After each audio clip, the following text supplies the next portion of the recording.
All right, guys, welcome back to Tips and Tactics. Here's a special edition called Uncle Spankerton Presents Just the Tips. Now, the idea of this particular video is going to be, these are just tips, tactics, and mechanics that I wish I had known at the beginning of the game. These are big game changers for me. When I learned these things, it really changed my game. So I want to pass these on to you. Also keep in mind, this is a Google Sheets. So if you have any of these tips or ideas or tactics that you want to share, please list in the comments below, and I can actually add them to the sheets, and I will credit whoever tells me that info. This will be a permanent document. I'm going to share the link to it down below, and so it can become a community document. If you've got stuff to add to this, I would love to add it in. So keep that in mind. Comment below if you've got extra things that you like to do that I haven't mentioned here. All right, first of all, this was a big one for me. It was kind of a game changer when I found out that you don't have to finish airfields to use them.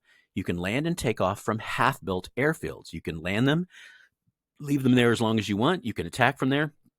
You can use them to leapfrog forward to the front. As long as they're half-built, the airfields are considered done.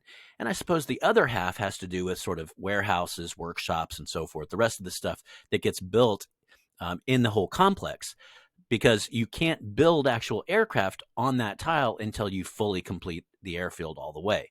But this was really, really huge for me, especially, again, you'd have to build airfields to leapfrog your planes from your home industrial districts to the front.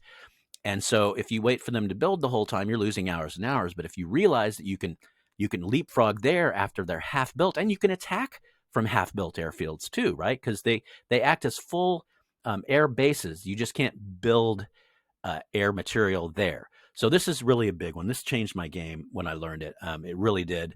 It's a great thing to know. And you know, if you have an airfield and it gets attacked and gets bombed down to say half or even a little bit less than half, don't worry, you can still use it. So this was a good piece of info that I really appreciated learning. Okay, next up, range. We all know this, but let's go over it again. The first one to me is the most important one, because not everybody knows that artillery outranges cruisers. Okay, that's really, really big, because cruisers are devastating on your coast. People get cruisers pretty quickly because you only need a level 1 factory and a harbor, right? So they'll get them early in the game. But if you know that artillery outrange them, you get some cruiser coming in and attacking in at you, you can stand just out of their range and destroy them forever, like without end, because they can't get close enough to you to attack you, right, if you're smart about it. Battleships do outrange artillery, so be careful, because if they got battleships, they'll come in, but early in the game, they're not going to have battleships, of course. Railguns do outrange battleships. That's why a lot of people use railguns for coastal defense. And then, of course, bombers outrange railguns. Bombers can be based pretty far away and can come in and rain down on those railguns. I'm playing a game right now where there's a railgun on an island that I never would have suspected is even there. And that's the good thing about it. The smart thing about my enemy doing that is, like, you don't always know you're being attacked, right, if you're not paying close attention. So I thought it was really smart. I just happened to notice there was a railway on this tiny little one resource island, and I was like, hold on, and I hovered over, and sure enough, it says next attack in 40 minutes or whatever. So I took my bombers and I destroyed it, because bombers outrange those railguns. All right, next up, this is something I didn't know, embarrassingly, for like months and months of play. It's that higher level factories build material faster. As the level of your factory increases, they get faster at building every kind of unit. And that makes sense. It's a bigger factory. It has, more tools, more machines, more personnel. So I suspected this from the very beginning, but I didn't know. And I found this table. It's been hugely helpful, really, really helpful. But here's some other things as you build factories that it will do for you. First of all, it will give you +8 per level, +8% per level resource. So that's really, really big. Economy. This game's all about economy, getting all those different kinds of resources. So this is a really, really big one. If you build that factory on a double resource tile, by the time you get to level 4, it'll bump you all the way up to +33% resources. So that's really big. But also, the factories will give you +2.5 per level morale bonus. And that's pretty big too, because then a level 4 factory will give you that 10% morale bonus, which is pretty big. It's pretty huge. And then finally, faster building, of course, and the table is in this link. I'm not going to follow this link, but if, again, I'm going to give you this whole Google Sheets link in the description below. And if you come here, you can click on this. This will take you right to that other link. And it's actually this table right here. But it's actually a sort of in a just in a Google Doc form that you can then tag. You don't have to look at this whole thing. You don't have to flip through the sheet. I find this a really handy table to have at hand.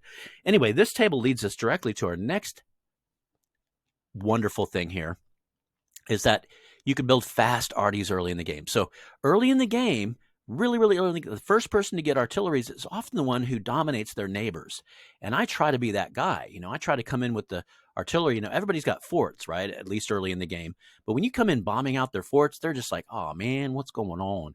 How did they get an artillery that fast? Because, you can only build factories on day 8, and then they take 2 days to build.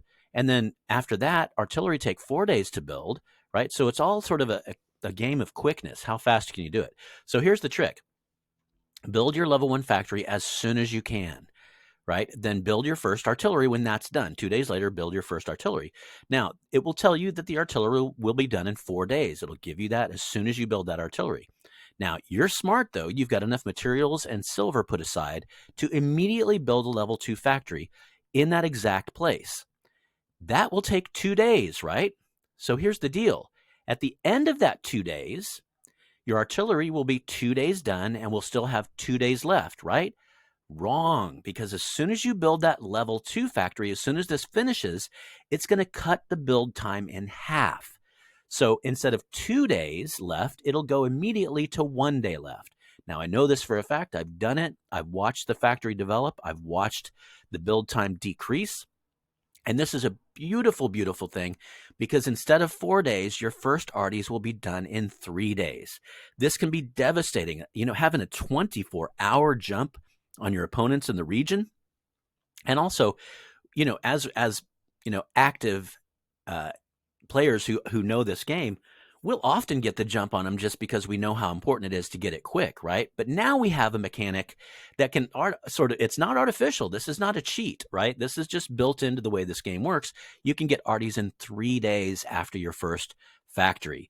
So it should be 4, but because we know that level 2 builds twice as fast, it bumps on in there. So let's just jump back quickly over here to what happens with artillery. From level 1 factory to level 2 factory goes from 4 to 2. It cuts your production time in half. And so even though our cannon only has 2 days of build left, as soon as you develop that level 2, it bumps it down to 1. This is the greatest, one of the best things you can do. And this is for high level players. This is for players who are shaving off, just minutes off of their gameplay to get that advantage over other high level players. Okay. This is a big one. A lot of you already know this, but disable your glutton buildings. Barracks and railways use resources per day. Okay, if you're short on grain, disable your barracks. If you're short on coal, disable your railways. Now that also, if you're short on fish, remember, disable your barracks and tune it, right? Tune it over to your fish, because you have that leeway between your foodstuffs that you can go to your resource tab and dial it back or forth. And the same is true of all of your energy resources. So this is pretty big. If you're short on food, disable your barracks. If you're short on energy, disable your railways. To disable, go ahead and select the territory, click on the building, and click disable from the info screen. A lot of people are like, hey, I'm starving on food over here. Can you give me some blah, blah, blah? And I'm like, are your barracks disabled? And they're like, barracks say what? So just know any building that has a daily upkeep requirement can be disabled.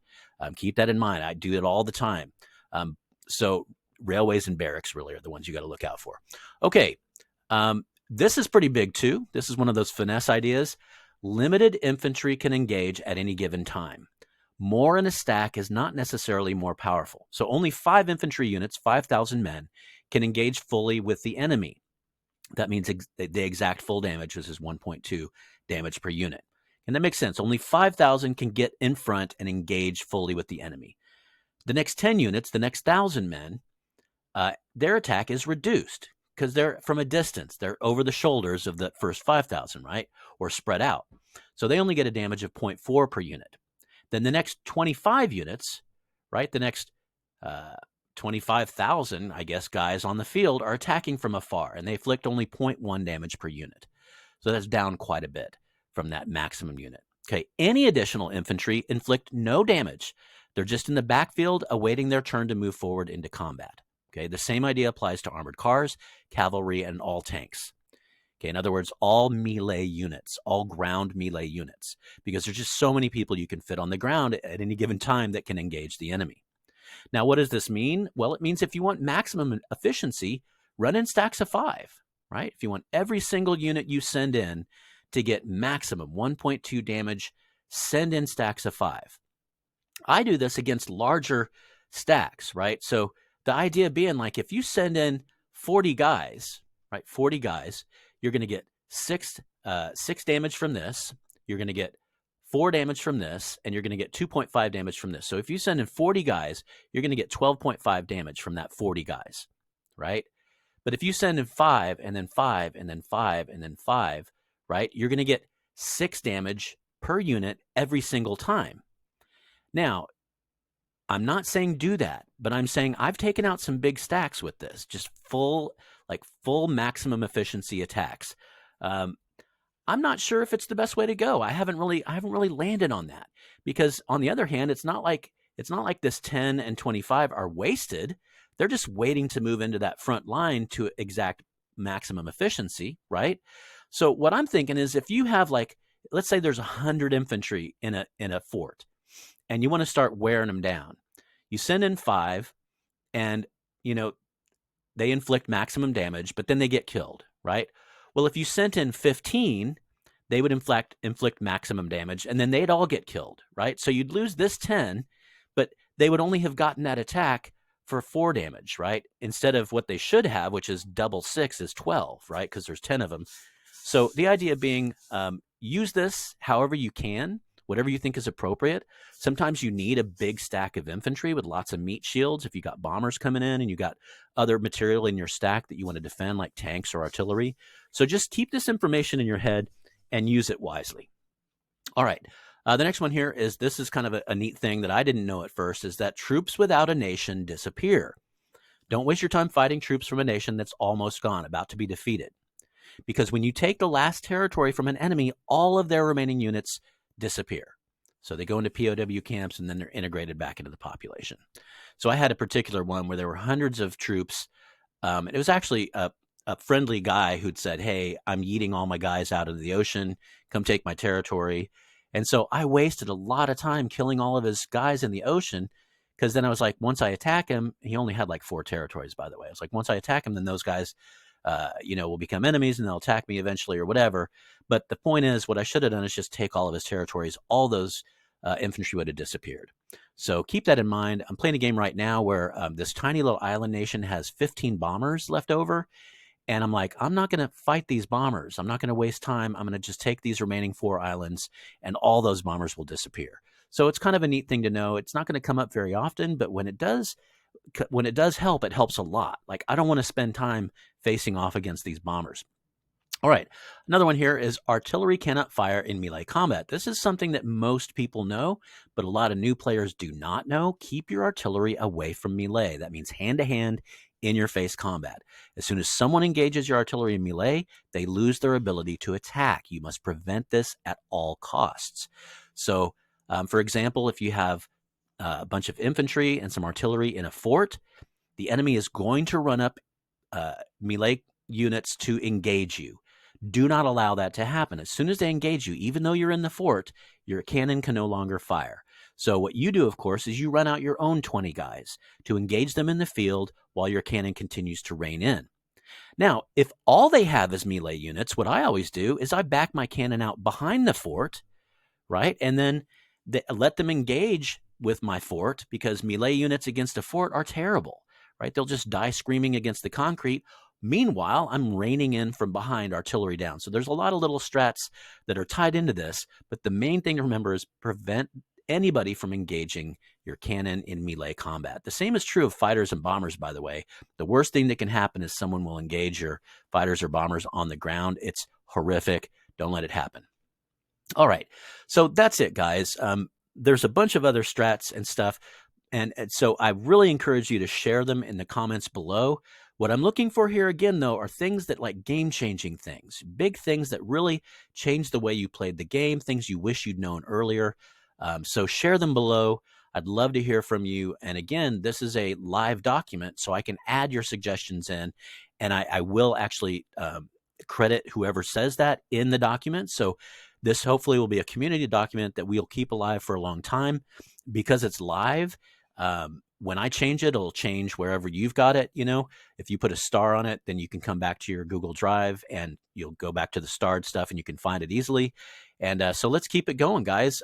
Anyway, that's it for this. A lot of sort of big game changing stuff, in my opinion, for my game. Again, please share your own down below. All right, guys. Adios, amigos.